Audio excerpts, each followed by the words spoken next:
up. Okay, so this is going to be a pretty long presentation, so feel free to engage with how you're comfortable. Like I always try to say, we want this to be more of a conversation and discussion, not just Deanna and I talking at you. So feel free to like interject as you feel comfortable. Use the chat box and unmute yourself as you would like to. Well, okay, so this slide here is just kind of a recap that is taking us through what is the big picture for each of these parts that we've gone over so far and what we hope to achieve today with part 3, which is conquering courses. So part 1 with creating your foundation was really giving you the what and what success can look like as an undergraduate for you. So it's a lot of resources and information, and then transitioning to part 2, building your foundation, it was really giving you the how of leveraging those pieces of success and those resources that we talked about, and painting the bigger picture of making your mark in your undergraduate career and giving you the why of making that mark matters, as well as what you can gain from it. And today we're going to be really diving into the what and how of being and staying academically organized and how you can leverage the academic resources that Deanna touched on in part 2 to leverage your academic resources and success for being to be able to perform academically strong for future semesters to come.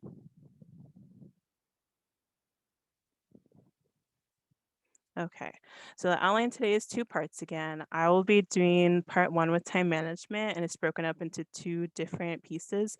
The first one is really going to walk us through a thought process and a reflection process that you can take when you're approaching time management as a whole.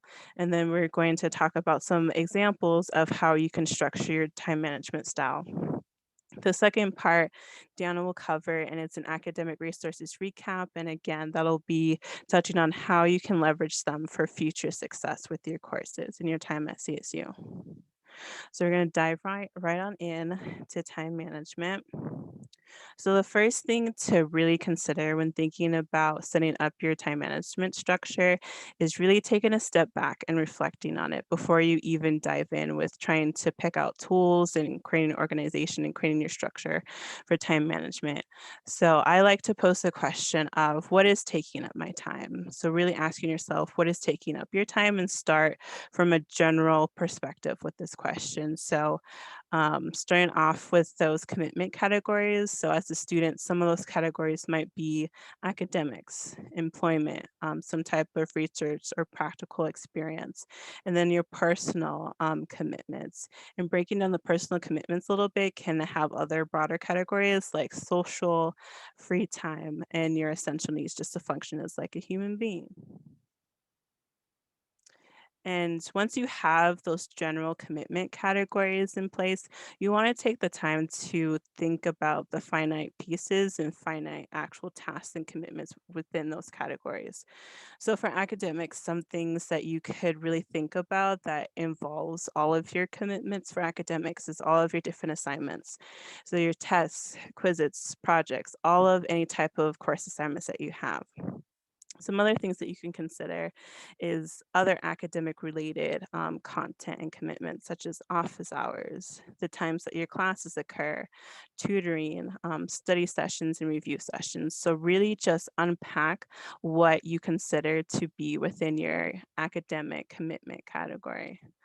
The next commitment category could be work or employment. So, some things to consider when reflecting on what's taking up your time with this category is where do you work? How far is it? How many hours a week are you working?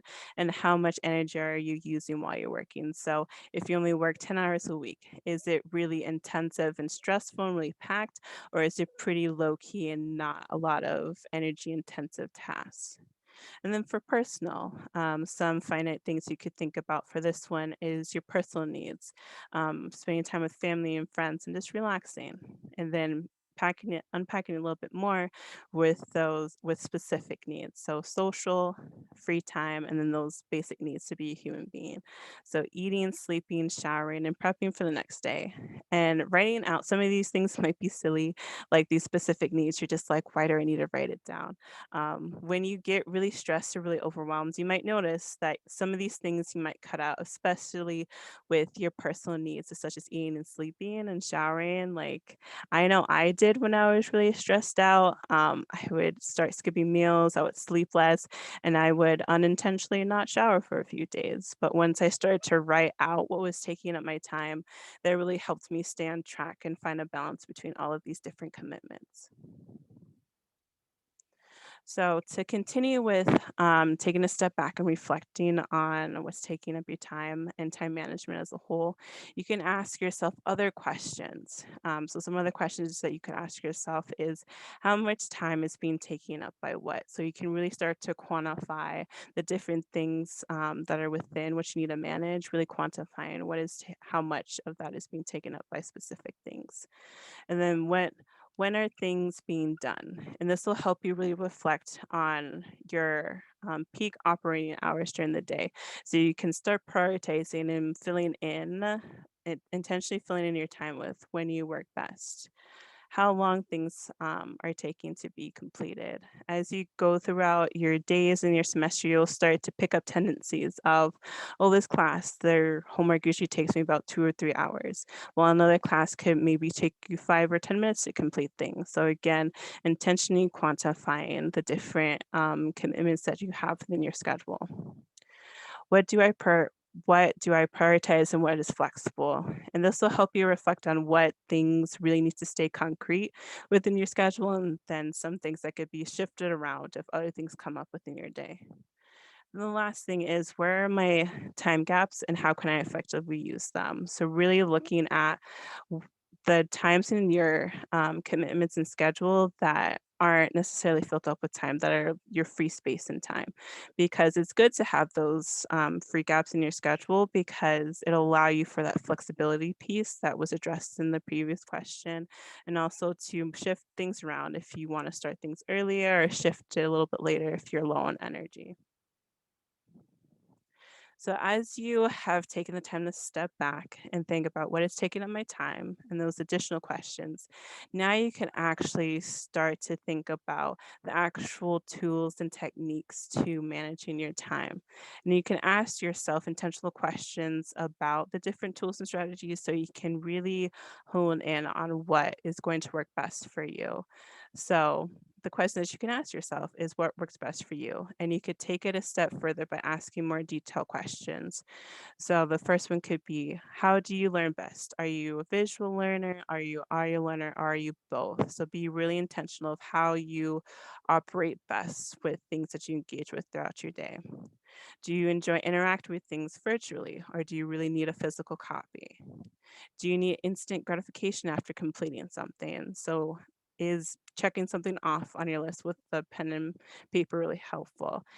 Checking a box when you complete something, wadding up a sticky note with a task on it once you're done. Do you really need that instant gratification within your time management structure? Because those pieces are really important.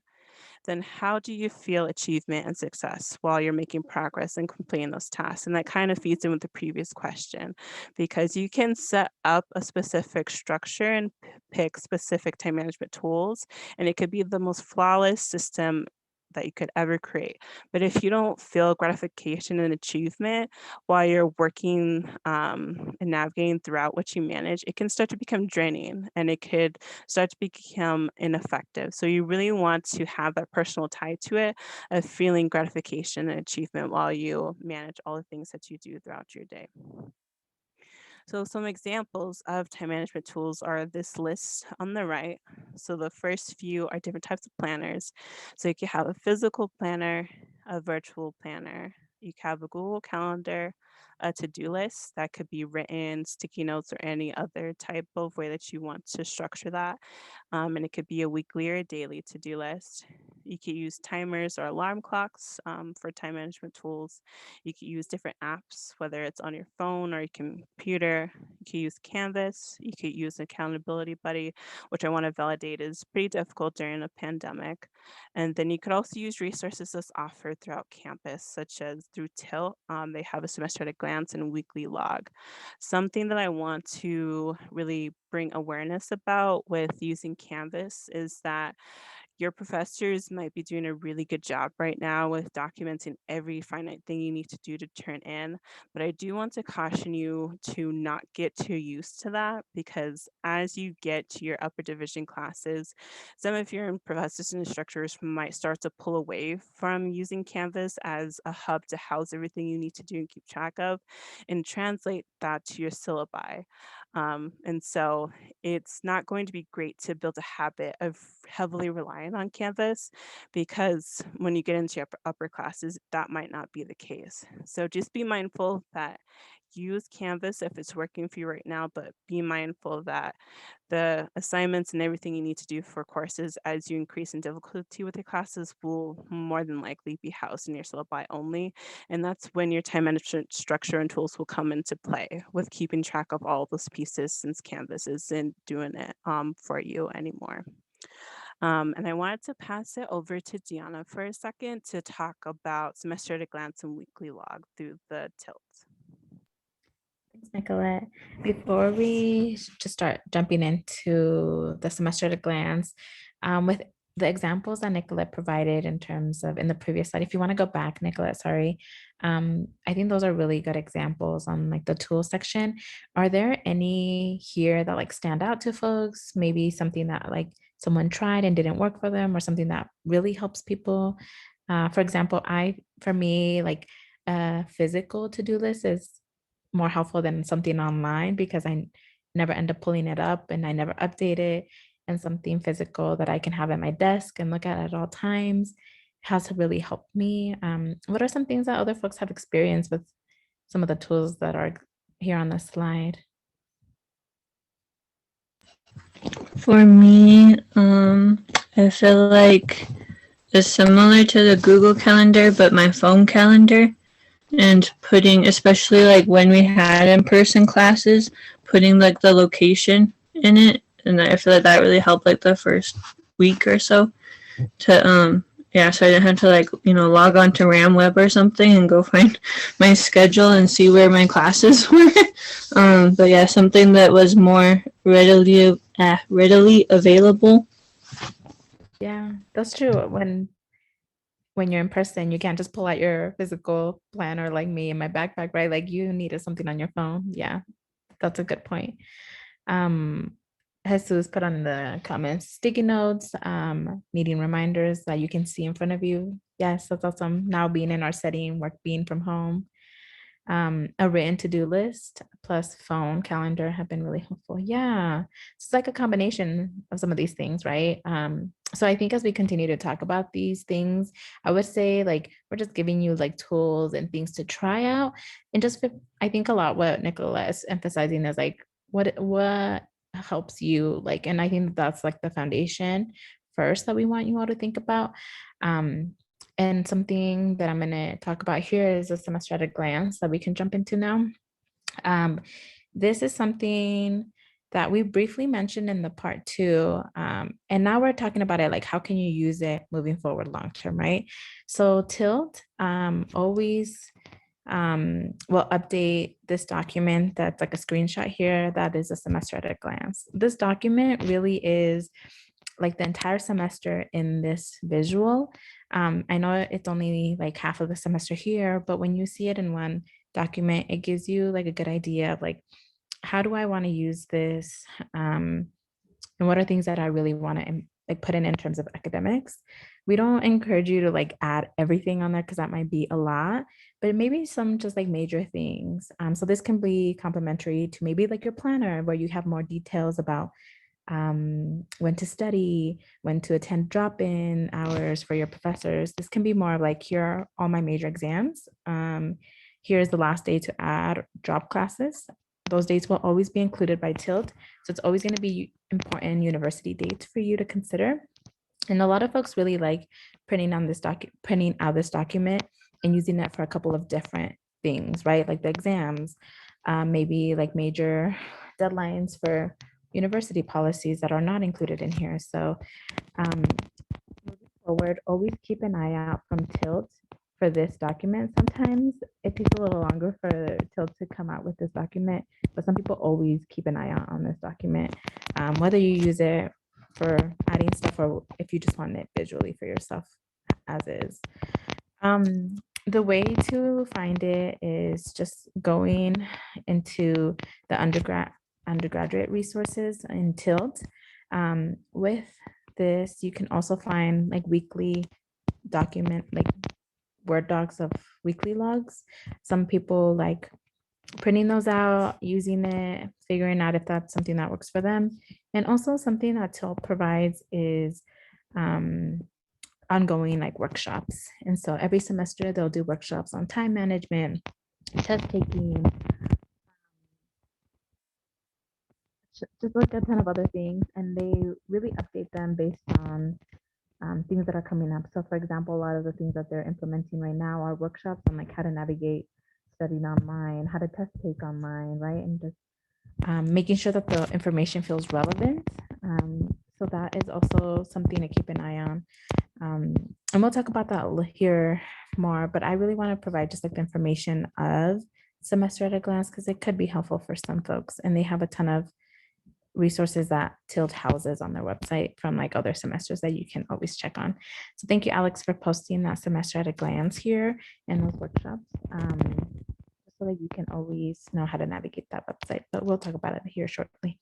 Any questions about the semester at a glance document that is housed with Tilt? Okay.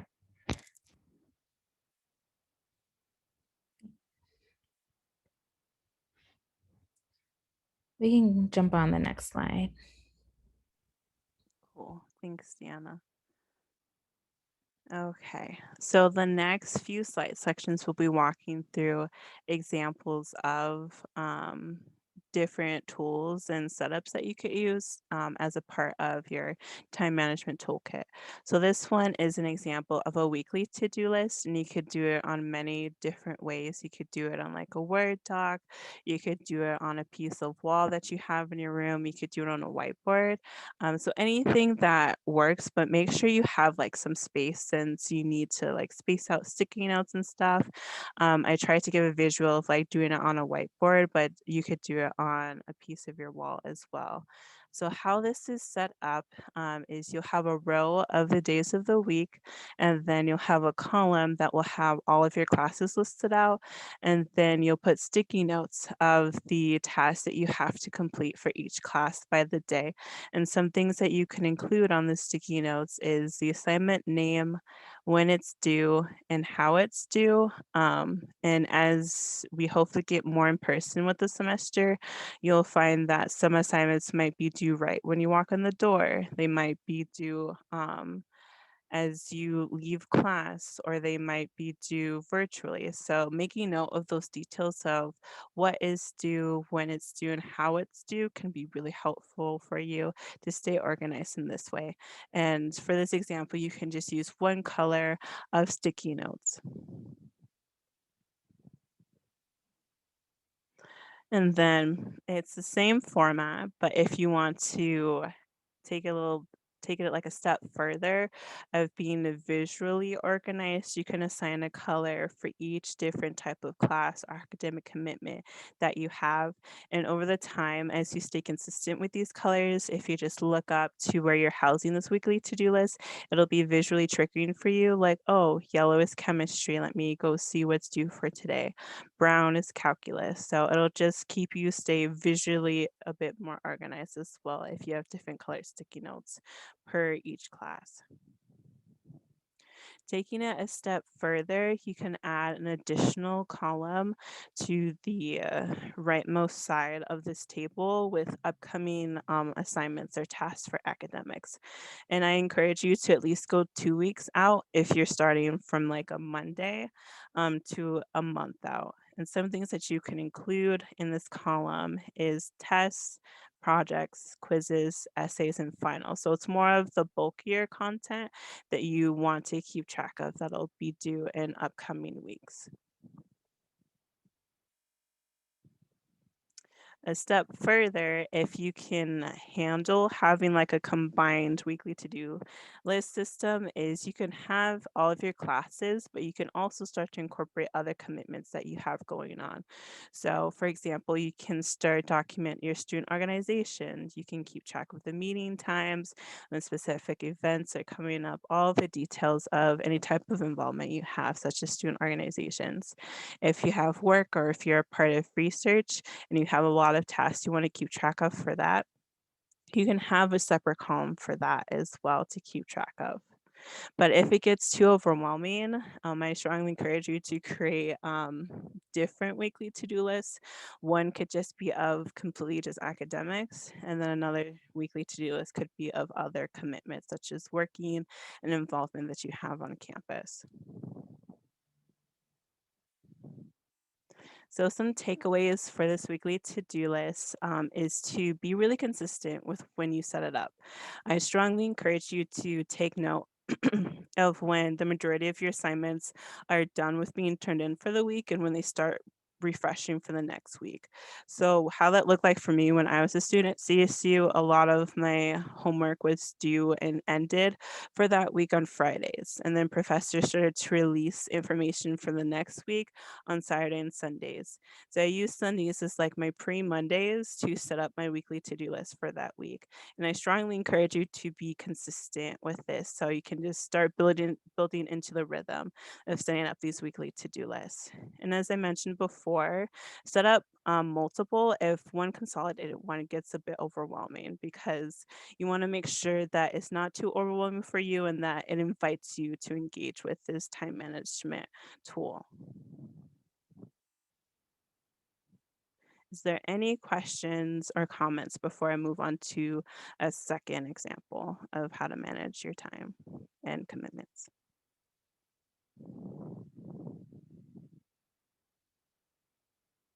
Okay, cool. And I have the chat box open too, so if something comes up, I'll be able to see it. Okay, so the next example of how you can structure and time manage your commitments is a daily to-do list. And lots of my students do this already. So hopefully, if you already engaged with this will provide more insight of how you could take it a little bit of a step further. So to start off with, you could have the day of the week as well as the date at the top of a piece of paper or wherever you keep track of this. And then you could just start listing out the tasks that you have to do for that day. The next thing you could do is really identify what the tasks are for. So, for example, if task 2 is chemistry homework, you'll want to put that it's for the specific class. If you have an essay to do, identify what class it's for. It just helps you keep better track of the task that you're doing and why you're doing it and what it's for. The next step that you could take is estimating how long it will take you. Again, as you get into the rhythm of the semester, and you might be noticing this already, you might be able to identify, like, oh, chemistry, this class usually takes me about an hour to 2 hours to do work, while maybe AUCC course might take you 15 to 30 minutes to do homework. So just identifying and trying to put quantities of time to the tasks that you're doing so you be able to more visually set aside time for specific tasks. Something else you could do is prioritize your tasks of importance and when you want to get it done. A way to do that, you could possibly do high, medium, and low for prioritization. Something that I did was I usually just put stars by the tasks that I really needed to get done on my daily to do list. And the more stars that I had next to tasks, visually let me know, like, hey, you really need to get this done as soon as possible. So you can possibly integrate some type of prioritization system within your daily to-do list. Then the last thing is you can assign a specific time to work on stuff as well. And this is where you can think about the peak times, the peak operating times that you have the most energy and really focus. And you can assign those tasks that you prioritize, need to prioritize, or take a longer time during those hours where you work best as well to help you stay a bit more organized throughout your day. So some takeaways for the daily to-do list is there's many ways that you could do it, but we're continue to reflect on what works best for you. So you could do a written one, you could have a virtual one, or you could do both. You could have a combined to-do list, so you could house everything you need to do in one, or you could also separate it into specific categories as well, or specific themes. You could also have a priority to-do list. So, for example, you could have a long academic to-do list, and then you can take items off of that to-do list and put a priority academic one. So you can really intentionally focus on this is what I have to get done today for academics, and then the other list that you have for academics is things you could get to later in the day or tomorrow. I definitely encourage you to make separate to-do lists if a combined one is really overwhelming. So as a student, some ones that you can consider is having a work to-do list, a personal one, academics, and non-academic commitments. I personally have separate to-do lists. Right now, I have one for work, one for personal, and one for academics since I'll be going back to school soon, and that really helps me just stay organized throughout my day and really focus in on the specific category that I want to do at different chunks during my day. So I could kind of turn off like that mode of thinking once I'm done looking at that list and when I'm done engaging with like work and want to transition to like personal things. Is there any questions on the daily to do list before I move to our final tool?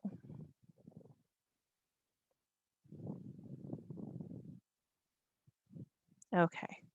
So the last example of what you can do to um, structure your time management tools in organization is having a Google Calendar.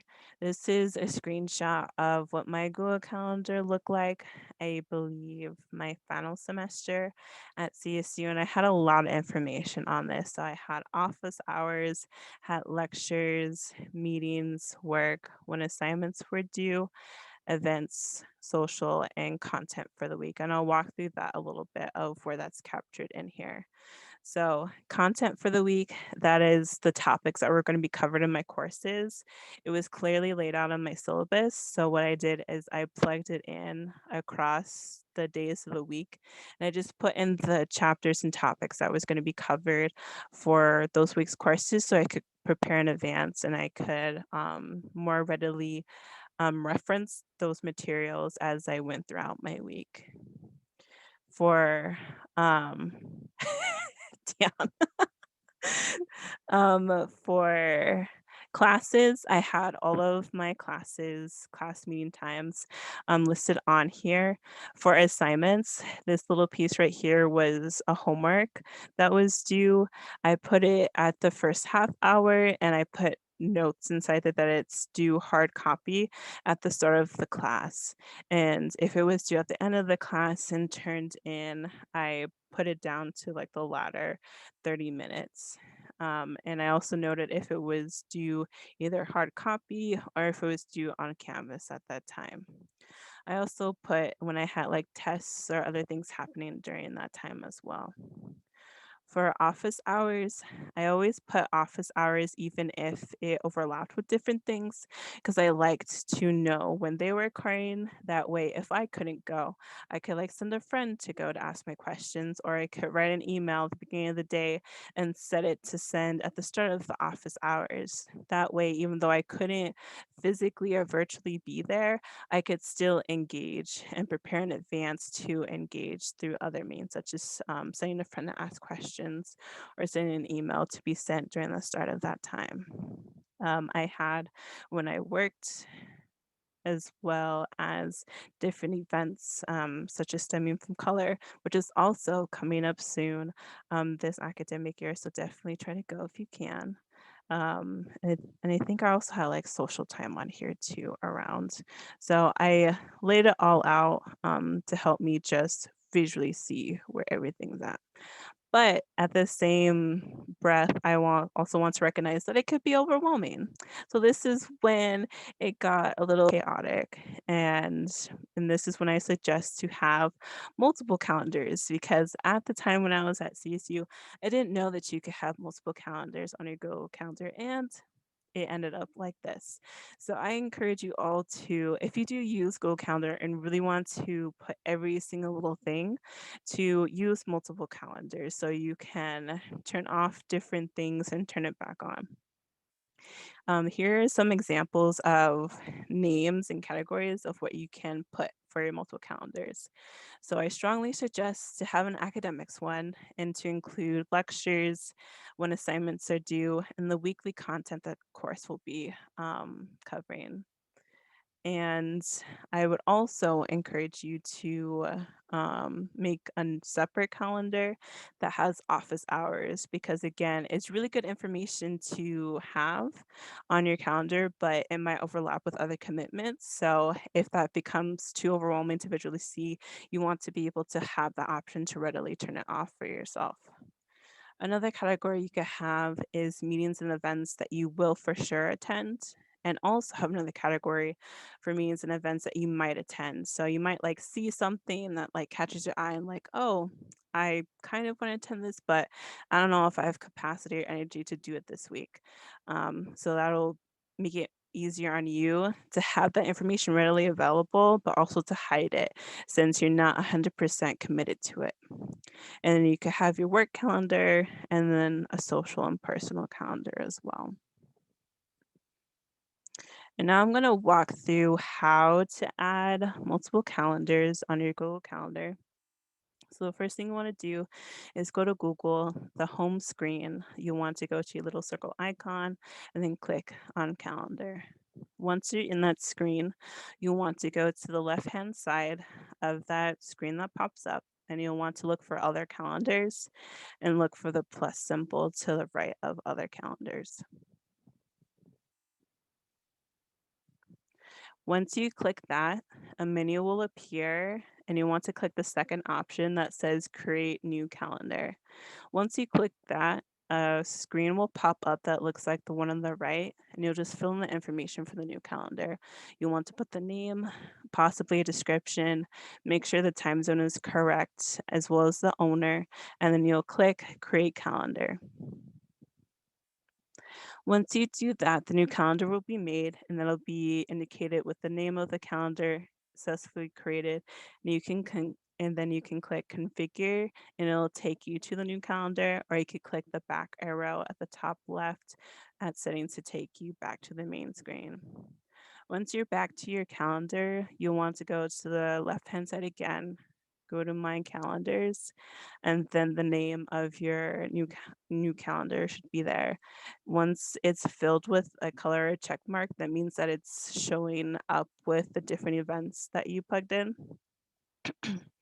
And when it's hollow, like the one underneath, that means that it's no longer displaying. So is there any questions about Google Calendar that I can answer?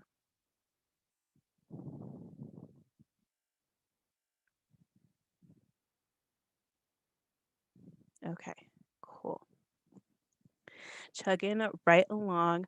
The next thing that I wanted to address and talk about is just the accountability piece of time management. I wanted to recognize and validate that accountability, specifically self accountability, is a big aspect and part of time management and for it to be successful. And I want to recognize that self accountability is difficult. And that's okay. Like, it's going to take time to get used to and find your rhythm with what you set up for your time management style and the tools that you want to use. So really take the time to reflect and understand what works best for you and why it works best for you. And some external accountability pieces that you can try is accountability buddy. Again, I want to recognize that it's extremely difficult in a virtual setting. So maybe looking at this more when you're in person and on campus or with your in-person classes, that can be a really powerful tool in relationship to have with peers or friends. For example, once you start to study more with peers, you could just be like, hey, I have an essay due Friday. Tomorrow's Thursday. Can you check up with me tomorrow at noon and ask me how my essay is going? And that'll help put accountability on yourself, like, oh, somebody's going to check up on me about this. I should make sure I should start at least. And it'll also give you that external accountability piece of somebody supporting you with keeping on track with your time management. You can also try a timer and an alarm clock. So if it's really difficult for you to transition from different things throughout your day, set up different increments of time with a specific task that you'll be working on. That way you'll have an external like sound or visual that can support you with transitioning to something else. And I encourage you, for the things that you work on throughout your days, for every 50 to 60 minutes that you engage with something, take a 10 to 15-minute break. Breaks are important. It helps you find time to rest, find time to make sure you're meeting like your needs of being a human. So getting a little bit of like just downtime, quiet time, since it's hard to sleep in like 10 minutes, getting a bite to eat, relaxing and like doing something different, like being on your phone or something. Breaks are really important. So for every 50 to 60 minutes, try to take a 10 to 15-minute break. And then you can also engage with time management apps. I wasn't able to come up with specific examples, but I can talk about general ones that some of my friends have engaged with. Some apps you can download on your computer or phone, and you can select the different websites and apps that you want to temporarily lock yourself out of for a duration of time. So that's something that you could do if you have like a tendency to like go on Facebook or Snapchat a lot. You can find an app that will temporarily lock you out of those while you're studying. That gives me like a lot of stress. It works a lot for my friends, but if you're just like, that's not my jam, what if I lock myself out of my phone entirely? That is absolutely okay. There is another app that I can't remember the name right now, but I used it a lot. And what you would do is pick a plant that you would grow for the specific time that you study. And if you were able to study for that entire time and not tab out of that app that was growing that plant, you would get a new plant by the end of like the hour, 2 hours that you set up. And it would go into like the garden or forest that you were growing. And it's pretty cool because it's like you successfully studied for the amount of time that you wanted to and got tasks done. And you're also building like a virtual forest and garden. So it's pretty cool. And the caveat is if you tabbed out of the screen that was growing your plant, you would kill your plant. So you get like a little bit sad if you see it go, you know. So, and it's less stressful with trying to figure out if what apps to lock and not lock and all of that jazz. So explore different time management apps that will help you with your time management style and organization. And the last thing is this slide here before I pass it on over to Deanna is the main takeaways for time management. So the first thing is it's a trial and error. It's not a trial and error process, it's a trial and learn process. It's a lot of learning what's best for you and practicing and putting those into place. And it's okay if it doesn't work. It's okay if it takes some time because it's a trial and learn process. The next thing is the way that you manage your time may look different for specific types of things that you do. Like Madison mentioned, she uses a to-do list and she uses a calendar. So some of the tools that we talked about and that you discover, you might use a combination of those for everything that you do or for a specific set of commitments that you want to manage and navigate through. The next thing is really take the time to reflect on what's best for you and incorporate that into your time management structure. Because again, you can create a flawless system and structure, but if it's not really has you in it and it doesn't have your heart in it, then it's not going to be as effective as you want it to be.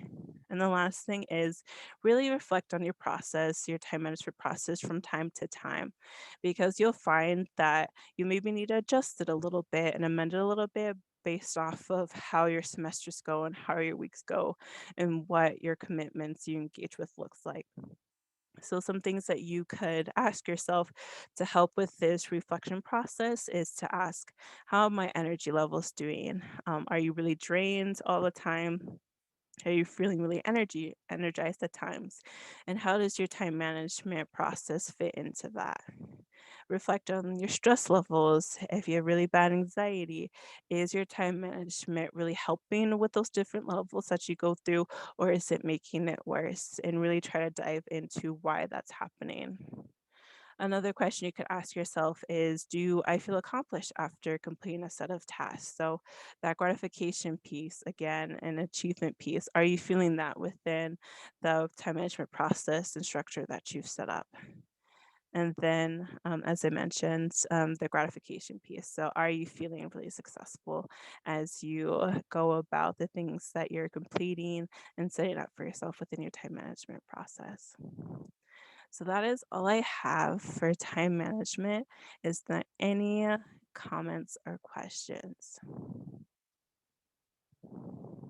And I will, Alex. I'll find the name of it.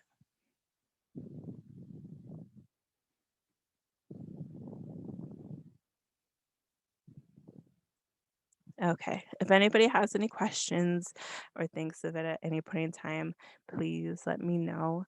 Diana, what time is it right now? Yeah, it's 5:51. Do we want to take a short break before we jump into the next section? Yeah. All right. If you want to take a couple minutes, if folks want to come back at 5:54, 55. Let's just go up. Let's do 5:55. If folks want to grab a drink, snack, stretch, move around. Thank you all for like being here. We just want to make sure everyone has. Let's go ahead and jump on to the next slide, Nicolette. This next piece of the presentation, for folks who were here for the part 2, I just want to like state that this is going to be a recap of some of that information on academic resources. And the hope is that we don't have to go through everything in like detail on like what it is, unless like folks really, and this is where I want folks to like let me know if there's something that you don't know that is on the slide, and we can go over it. So please like let me know. But the hope is that we can kind of talk through like moving forward, like how to engage with this information. So I just want to give that information ahead of time. So in the next slide, here are some of the things that we're going to talk about. And like I said, these are things that we talked about in depth last time, like what is it and how to use it this semester. So moving forward with this information in the next couple of slides, we're going to talk about like how to use it throughout your entire time at CSU. And like I said, I'm not going to spend a lot of time talking about like what, like the description of it, but more like how to engage with it, if that makes sense. So please let me know if you see anything on these slides that you're like, wait, what is this? Can you just like take it back a little bit? So we're going to talk about tutoring, and a ton of resources that come with that.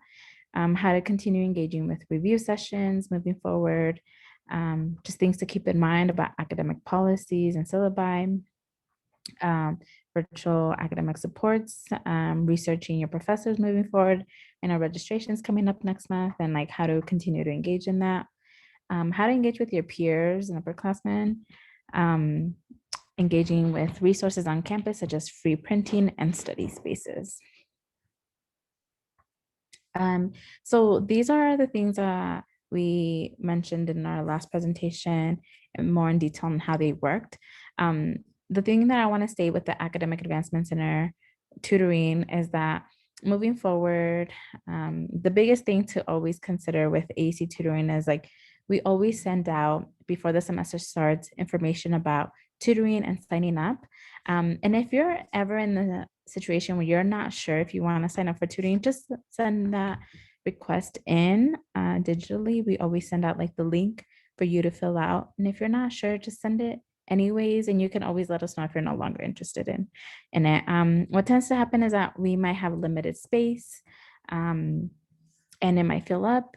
If you decide to do it at a later point in the semester, I would say like after the first 4 weeks, then just work with your retention specialist rather than submitting the request form. Betty Sims, who runs our academic programs in the office, will always just recommend for the retention specialist to just go ahead and sign up the student for the tutoring rather than the student submitting the request later on and having to wait a couple of days to hear back. It might be quicker. So after the first 4 weeks, we just recommend for you to let us know in our meetings and we can go ahead and sign you up if there's anything available. Any questions that folks have about the AEC tutoring for next semester, moving forward, things that folks have been thinking about for AEC tutoring? Okay. TILT is something that we talked about earlier. There are a lot of resources that come with TILT. The workshops that Alex posted on here as like some of the examples that I mentioned, they will always update them every semester, and there'll always be live sessions. U-Turn is something that Nicolette mentioned before in her information. U-Turn is an event hosted by TILD where students are invited to come in to talk to someone. And this is like a ton of staff across the university who do sessions for students to come in and do like a one-stop shop, like advising appointment with anyone to talk through maybe anything that might be challenging for the semester. There are a ton of resources at U-Turn. Typically it was like you stop by and there's like a resource for tied to it. So there's people from the Office of Financial Aid there so that if your main concerns were financial, they can just have someone right there. And then virtually, we are doing the same thing with an online setting where we have a Zoom link where all the folks are from financial aid are at. You get sent it to a breakout room with that one person who's doing like the drop-in with you. So U-Turn is always a great opportunity if you're invited. I would take advantage of it. It's just another great opportunity to connect with someone to talk through some of the things that you might be struggling with. And there's a ton of resources that they can directly contact you that day. So something to keep an eye on. I'm going to go ahead and post the resource page from TILD where, like I said, everything is housed every semester. And there are things similar to what Nicolette talked about in terms of time management strategies, like handouts that are used in their presentation. So it's something that you can use maybe like down the road, like, oh, what was that one thing we talked about in Arrive where we were looking at a calendar for the semester and I really want to take a look at it and I'm not sure where to find it. I'm going to go to TILT. I know that we talked about TILT. This is the place where it's always housed. All the resources are housed. The Native American Culture Center, also known as NAC, has Eagle Feather tutoring, and it's open to all students. And so their schedule comes out every semester with what they have available, the request form that you can submit, similar to the AECs. So it's always a great resource to keep an eye on. Some students from the AEC who can't find tutoring in our office will go to NAC as well. And things to utilize on Canvas or Academic Village tutoring that's open to everyone. I know last time someone had a question that do you have to live in this community to receive that tutoring? And that's not the case. Clerk and the Calculus Center and Pre-Calculus Center as well. The Writing Center, as hopefully folks know this, with their virtual setting, they are having virtual meetings with students who want to go over anything with writing. It doesn't have to be an assignment. It can be like some folks were writing personal statements this semester for scholarships, grad school, things like that. And then they also have an option for folks to submit a document and give the Writing Center a couple of days to put feedback and send it back to you. It gives all that information on their website, but this is a really great resource. In the past, the AAC has had writing drop-ins for a tutor that we would have for writing, but sometimes we don't always have all the tutors available for every subject, but the Writing Center is always a great opportunity to get writing support. So just keep an eye out from the AEC if we ever do have that option again of a tutor who does writing drop-ins where they can go over any writing with you. The Student Disability Center is always just going to be a great resource for you to connect with in regards to having accommodations put in place. Those might change from semester to semester. If you're not sure if that is applicable to you, they also do appointments to just talk about how does the Student Disability Center work. If you're not sure if you have like a registered disability, like how to take steps in moving towards getting something, right? They're just a great resource. Case management is definitely for more of like the situations where you're feeling like are really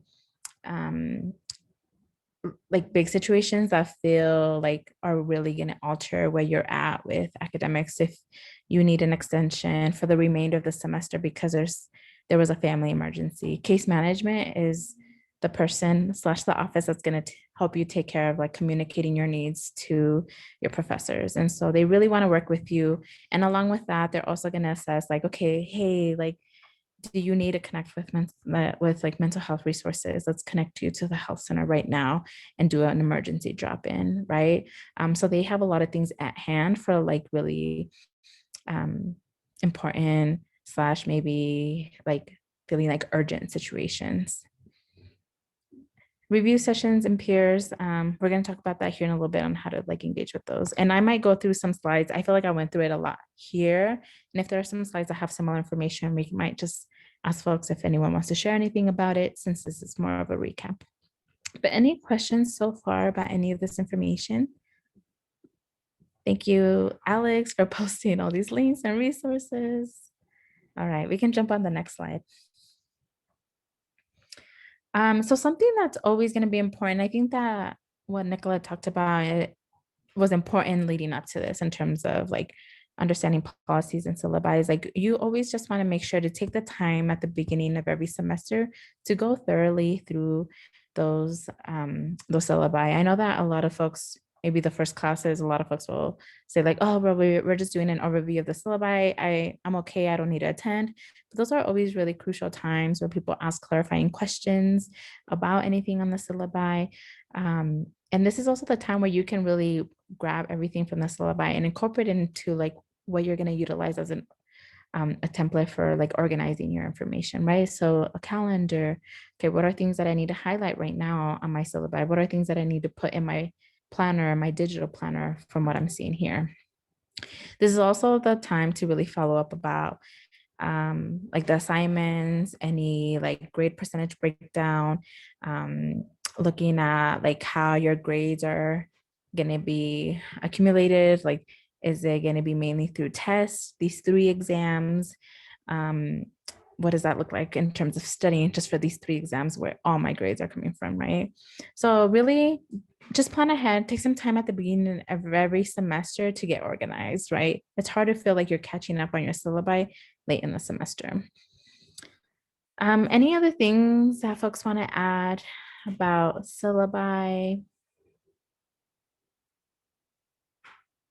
Okay, let's go ahead and jump forward. Last time we talked about this new platform that had changed from, I can't remember which platform it was, Nicolette, but I'm trying to remember, but now it's Docsity. What was it? It was Cooper's. Okay, Hoover's. Okay, I always remember it was a funny name. So now it's Docsity, and this is the platform. And this is just a reminder that this is approved to be used as a resource for students. This is where people put past tests, practice tests. This is not like where folks are putting their documents that folks weren't allowing, like professors aren't allowing to be accessible. It's not a place where folks are sharing like, here are my notes, here are my tests, like answers, like here do like your cheat, like it's not considered cheating, right? It's approved. And it's a great resource for folks to access different information or the same information from different folks, right? And it enhances some of that learning. There are notes, flashcards that folks are sharing with folks. A lot of folks are really using other platforms like YouTube. I've even had some students share that they are using TikTok as a way to engage with some math, because there are some folks who dedicate their TikTok accounts to like just showing simple things like math and consistently just doing that. And that's just a way that folks are sharing knowledge, right?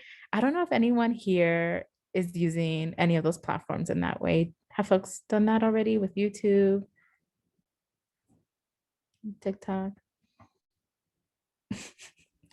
That TikTok sounds awesome. Like now it has me curious. Like I want to go in and find examples. Well, we can't talk about Facebook in this anymore. I feel like now we have to be relevant with TikTok. And that's something that students were sharing with me. So this is just one of those, docsity is just where now everything's being housed for more of a platform for people to access. Any questions about docsity? Has anyone used this? Is anyone like, I had no clue that this was a thing? Or I use TikTok? Can folks share in the comments? I do want to pay credit to my student because he did point out to me during our meeting. He was just like, "Hey," he told me about Koofers last semester, but it changed to another platform. And I was like, "What?" So kudos to my student for helping me help all y'all. Yeah. Alex, you shared that you've done Docity. Thank you, Nicola, for sharing. How has your experience been using Docity? I just said that I learned about it during the last seminar. I haven't started it yet. Okay. Yeah, thank you for sharing. Well, check it out. Some folks really like engaging different platforms, right? I know some folks struggle with maybe the teaching style or the way that it's being shared in their class, and that can be hard, right? To be very limited in one space. And so find something that works for you. And these are just some of the examples. All right, moving right along. I'm sure folks have used this. Hopefully everyone's used this. I think that we've heard many students share about like, hey, I really love the teaching style of my professor. I'm just really glad that it worked out. Or, hey, I'm really struggling with the style of this professor, and I wish I would have seen that there was another option that my friend is taking. Their professor is awesome. And most of like how they engage is like what I'm looking for with my learning style. How can I plan ahead next semester?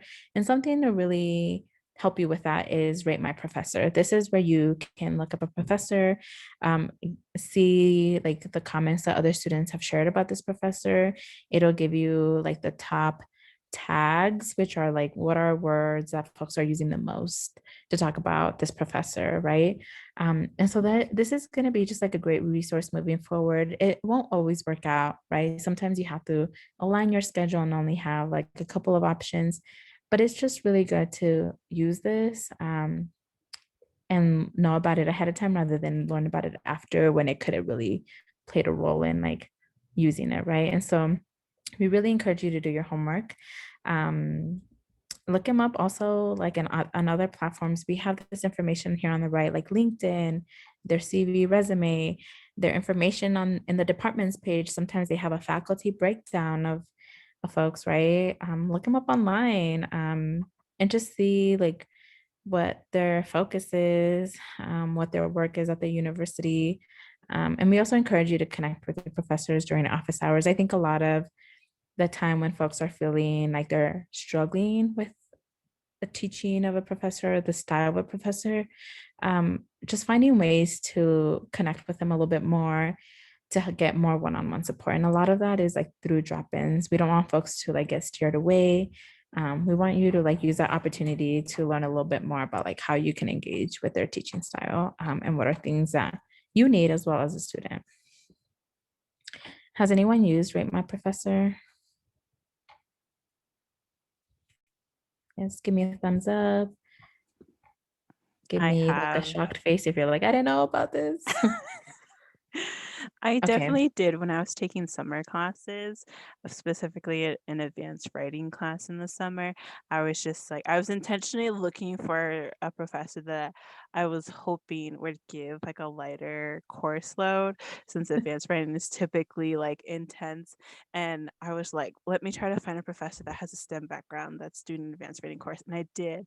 I found an engineer and they also had a master's in engineering. And I was like, yes, they are probably going to have a light load. Well, my other friend took a different writing class, and I told her about the one that I signed up for. I was like, yo, this is probably going to be a lot lighter than any of the other professors I looked up. She didn't believe me.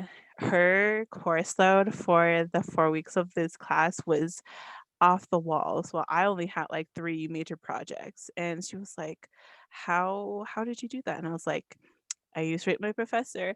I intentionally looked for a professor so I could get a lighter load for this course. So definitely look them Yeah. up. It is helpful. Yeah. And I think that another thing that you can use along with this is talking to people in your field, right? People who have already taken the class, upperclassmen, like this is where you can pull in your STEM peer mentors, right? To talk about like, hey, you're in this major. I'm like, what professors did you really enjoy? What classes did you really enjoy? Like, what can you tell me about this professor, right? So really utilizing your resources. If you're not sure who you can connect with, always connect with your retention specialist. We might have other folks in the AEC who are students who can share their experience. So just let us know. Thank you for sharing, Nicolette. All right, jumping right along. Something that I want to stress to folks is like, please take advantage of the free printing that is part of like the student fees that comes for your tuition. Each department, each major has different locations on campus. If you're only utilizing the library, I believe that one charges you like a couple cents for different pages. So just know that that's not your only option. Please utilize the free printing. If you're not sure, like I don't have anything to print, maybe printing out like I'm more of like I need hard copies of things. I'm tired of looking at the screen all the time. If that's where you're at too, because of the virtual setting, print out your slides on like if it's on Microsoft Word and print it out in the format where it has the three slides with the notes, the lines of notes on the side, so you can use that.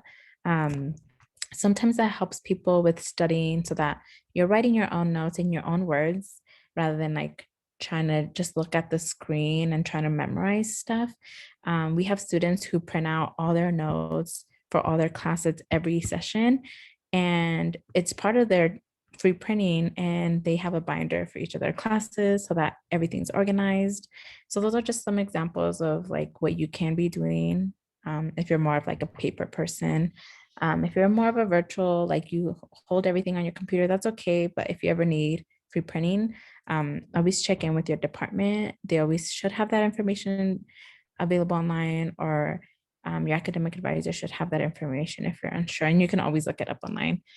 Other offices also include free printing.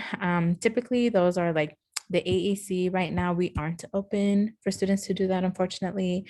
But other offices, like the SDPS offices, which are the Student Diversity Programs services, like at the LSC, are always available for this. Of course, it's limited now with the COVID-19 like restrictions and their hours that are limited. Um, so just know and ask first and look at that information online first. Hopefully all the websites and offices have that updated information of their hours, but take advantage of the free printing. Trust me, it's important. It's part of the things that you're paying for already. Any questions about free printing? Okay. Um, Study spaces are important. The biggest thing that I got from Nicolette's section earlier is like, it's all about like strategy. It's all about learning what works for you. And a big part of that is your environment, especially now that we are in an online setting all the time, right? Sometimes I've even thought about like, should I go work at the library? Because working from home is hard, but I can't imagine like having to navigate classes from home if they're all online. Like that must be really hard. And something that a lot of my students have shared is that like they're struggling to stay motivated. They're procrastinating a lot. And a lot of what we've talked about is just changing up their environment. So we've looked at these on-campus study spaces, and we figured out a schedule when they're gonna go to study in a space that feels safe. Obviously, these are the updated spaces on campus that are available. Because of COVID-19, there are a lot of restrictions, right? So not everything is open the way it used to be. So we want you to know about these changes. And there might be some things that you might be using off campus that are not in your home that might be working for you. And so please consider like using something that works for you, because your environment plays a huge role in how you feel when you're studying. And so, um, Nicolette, I don't know if you have the link of the updated study spaces in the Keep Learning website, but I'll go ahead and just have her post it on here when she has it, or if Alex, if you can pull that. But do folks have any questions about the study spaces on campus now with like the COVID restrictions?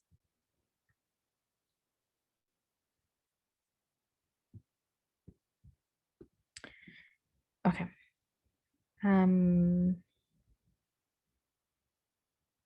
Does anyone know if the behavioral science building is still open 24/7? Because it doesn't specify.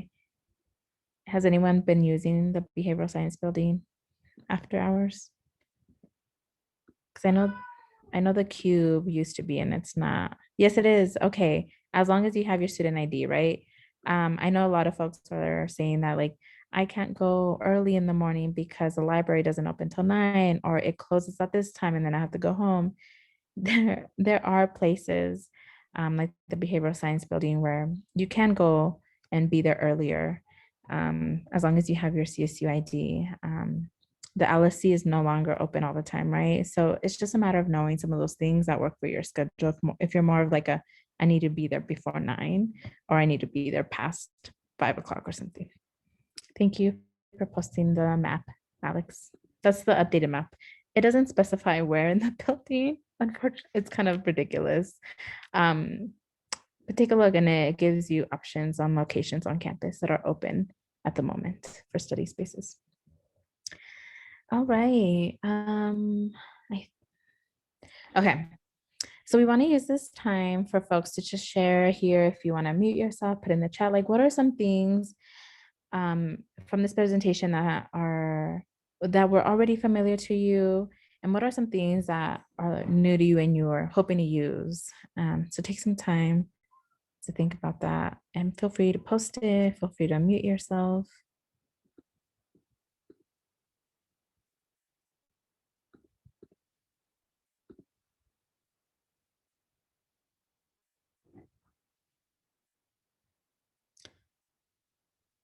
Thank you for sharing, Smitty.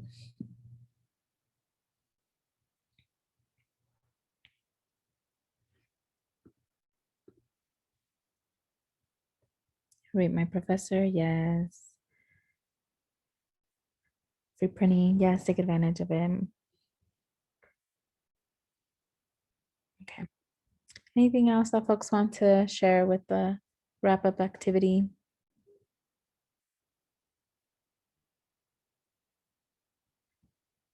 Yes, we're converting people to Google Calendar. A whiteboard calendar is great too. Yes. And if you're incorporating something else, that's awesome. Google Calendar sticky note. Well, awesome. Thank you all for sharing so much. Well, thank you so much for sharing. I said that backwards. I'm gonna pass it on over to Nicolette. Correct me up, Tiana. Thank you for going through that section, and thank you everybody for engaging with the wrap-up activity. So I wanted to leave y'all with this same picture from part 2. So ask, always seek knowledge. So continue to be curious.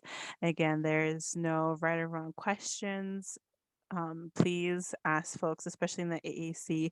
We invite your curiosity and we really want to be able to support you and meet your needs with your curiosity. And don't be afraid to ask. Like, we are not going to look down on you. Other people on your in your support system will want you to ask and be able to support you with what you're seeking. And use what is beneficial to you. You got a lot of information in this presentation and it might not all be helpful to you. And that is absolutely okay. Pick out the pieces that is helpful for you, and with anything that you're exposed to, any workshop, discussion, presentation, pull what is relevant for you. Not everything is going to be supportive for you, and that's okay. Just identify what is going to be supportive for you. And I wanted to give you some reminders. So for this week, for the rest of the week, there's going to be drop-ins. All of them will be happening on Wednesday. It looks like the drop-in for today already happened, and I want to verbally say that Lexi's drop-in hours and family group hours have shifted from Thursdays to Mondays permanently, and that started last week. So her drop-in hours and family group time will be Mondays from 1 to 2 p.m. So please try to go to those if you can. Our STEM peer mentors are excited and happy to support you with STEM Arrive pieces, any other academic pieces you have, or any resource that you want support with navigating. And they're just there to be any type of support you would like. So it doesn't have to be, you don't have to come with anything. If you just want to say hi and drop by and like do like an informal check-in, they're there for you as well for that. There will be a discussion board due this Friday, which is March 12th at 11:59 p.m. And then there is a pre-activity as well that I hope you all completed before today's session. If you didn't, don't sweat it. It's just another academic skills video. It's part two. So just watch that before you engage and complete the discussion board for this week. For next week, there'll be family groups, same times except for Lexi, and I strongly encourage you to connect with your STEM peer mentor if the times does not work, because they really want to make this accessible as possible for you. So please continue to communicate if the times don't work, and if you would like to stay with that family group and explore switching that time. So just let your STEM peer mentor know. And then finally, some events that are coming up within the AAC. There is a de-stress event that is going to be led by group navigators. And what the group navigators are is they're essentially the equivalency of STEM peer mentors, but for the other programs within the AAC. So with the other Arrive session that's led by Mitch, they're going to lead like a game night that's family food structured. I'm not sure what the categories or theme of it's going to be, but definitely check it out if you're available and would like to engage in something non-academic. More information will be released in the newsletter this week about it, but it is for sure going to be on Wednesday, March 24th at 4 p.m. The next thing is student leadership conferences. Oh, you might have seen my email from me and Ricky, as well as in the newsletter. The AAC is covering full registration coverage for a variety of leadership conferences that we're inviting students to engage in and to attend. And the only thing outside of attending the conference and filling out the survey so we can get your information to register you is that we'll set up some time to meet for 15 to 30 minutes to go over the conference agenda together and answer any questions you have. And then you'll fill out a post evaluation just to share with us how your experience was with the conference and what you gained from it. And the last thing is the AUC is celebrating Women's History Month, and we're celebrating it all month. We have a form going around in the newsletter, and you can nominate a woman that means a lot to you, that you look up to, that is a mentor, and they'll be spotlighted on our Instagram page. So just fill out that form at any point in time during the month of March. And if this copy and paste works, it should paste the thingy bobbers. Okay, cool. So that's the Student Leadership Conference sign up and the nomination form. Is there any questions about reminders for this week and next week?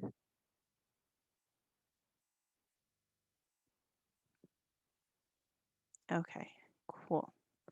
And the last thing before I let y'all go is we just wanted to do a check-in about your STEM Arrive experience so far. So do you have any comments, questions, or concerns about the seminar sessions, drop-in hours, and family groups that you would just like to share and ask about, and I'll stop the recording.